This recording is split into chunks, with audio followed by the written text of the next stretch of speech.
So hello guys, welcome to our channel. A common problem we've always faced during changing the Apple ID password is your password must include an uppercase and a lowercase letter.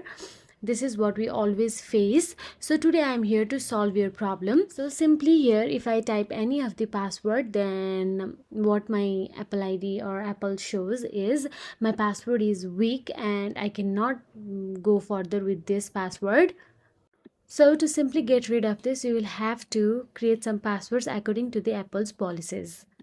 So here are some examples. Make sure that your new password includes at least one uppercase letters and one lowercase letters.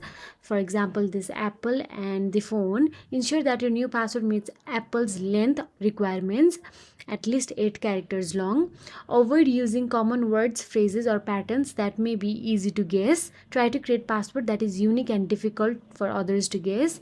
Consider including numbers and special characters in your password to increase the complexity and security. For example, alphabets and hashtags and many more.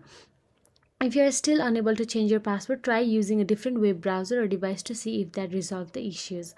By following these steps, you should be able to change your Apple ID password successfully. Remember to choose a strong and secure password to help protect your account. If you found this video helpful, please like, share and subscribe our channel, and thank you for watching.